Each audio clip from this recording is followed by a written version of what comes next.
I'm gonna show you how to take control of your finances in 2021. Let's go.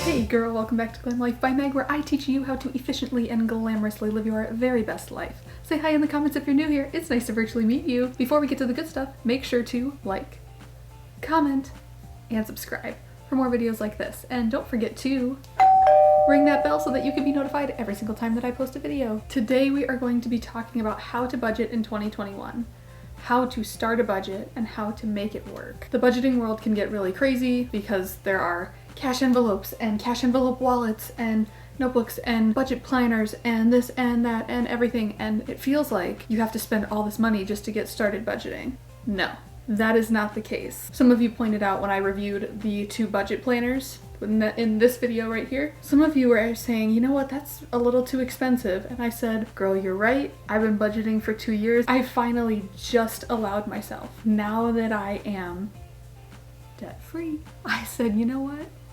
Now I can afford this, which is silly because those tools are meant to help you get out of those things. What I'm going to show you is how to do it with whatever you have.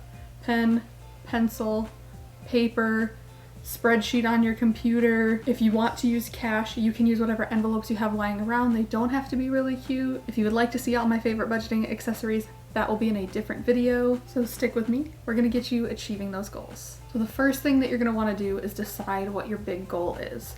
There are so many different goals that you can have. You'll want one main goal that you're working toward. You can be working toward other goals as well, but you'll want to put the most effort toward one specific goal. And that can be paying off debt, that can be paying off student loans or mortgage, any kind of debt, paying off car, anything like that, medical debt. You can also have a savings goal. Maybe you are saving up to go on a vacation. Maybe you would like to have an emergency fund. Maybe you would like to buy a house in cash, buy a car in cash. Maybe you have a wedding coming up. Maybe you're planning to start a family and you would like to have some savings for when you have a baby, because those things are so expensive. I mean, so I've heard. I don't have any. The next thing that you're going to want to do is write down your expenses. So look at everything that you have going on. This is your rent or mortgage, utilities, food, gas for your car insurance for your car, maybe you have a car payment, Wi-Fi. You always want to be saving some, so that's something that we're going to talk about as well. You want to have a little bit of personal money because there's always some random little thing that you need to grab that doesn't really fall into any other category, and it might be something that changes month to month. All of your expenses, lay them out, write them down on a piece of paper or in a spreadsheet, and write down how much or approximately how much each of those will cost per month. Then you need to figure out how many times per month you get paid. So you might get paid once a month, bi-weekly, every week, and you probably know exactly when you get paid. We like to know exactly when we're getting paid and how much we're getting paid. You might get paid on the 1st and the 15th. I do not know how often you get paid. You do. If you get paid bi-weekly, you might want to think about dividing that rent payment up so that you're saving $250 out of each paycheck, so that you don't have to have one paycheck where all of that money goes toward that and then you have almost nothing until the next paycheck. But if you want to do it that way, it's okay, because I'm going to show you how. You'll do that for all of your bills. I created an example budget, and in this example budget, your rent is $500 per month, which is $250 per bi-weekly paycheck. Your gas is $100 per month. You will allot $50 for each paycheck for your gas for your car. Say your utilities are $200 a month, then that would be $100 taken out of each paycheck to allot toward that. Food, you gotta eat. We usually start that around $300 per month. Unless you're just one person, then you can probably do it for $200 per month, but it gets tight. So let's just say it's $300, which then would be $150 out of each paycheck. Your cell phone bill might be $40 per month, so $20 out of each paycheck. Your car insurance might be $50 per month, so then $25 out of each paycheck. And this imaginary person is also allotting themselves $100 per month for miscellaneous expenses, which would be $50 out of each paycheck. What they forgot to do was pay themselves. If they have debts, they need to make sure that they are paying them. Even if it's just a minimum payment, you need to be working toward it, because you need to be, especially if it's high interest debt, you need to get rid of it. You need to get it out of your hair. Saving is so important. It's so important to save money.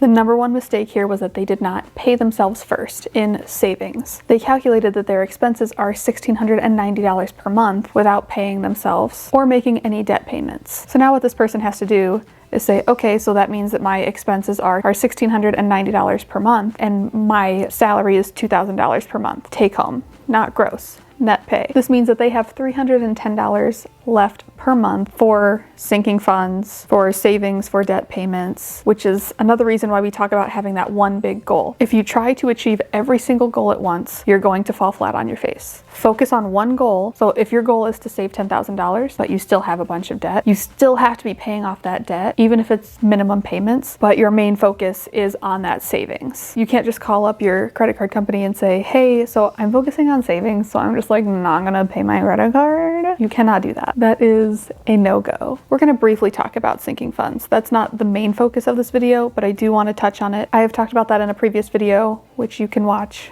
right here. Sinking funds are a way to save up for specific events or things in your life that you would like to have. If you're saving up for a laptop, a lot of people will set aside cash in a specific envelope or in a specific bank account or a specific bucket in their savings account. Sinking funds are personal, they are up to you. Here are some common ones that you might be interested in starting for yourself. So what if you write down your expenses and your expenses end up being more than you make in a month? This is when you have to look at yourself and say, I need to make some changes. It doesn't mean that you can't ever go anywhere or you have to cut your budget down or only eat ramen noodles. That is neither healthy or sustainable. We are going to get rid of that scarcity mentality. There are literally two ways to make this work. You can reduce your expenses and or make more money. I highly suggest starting with making more money. I know that is contrary to popular belief. Most people suggest starting by cutting everything that you possibly can. I find that to be incredibly uninspiring, to put it kindly. I feel better if I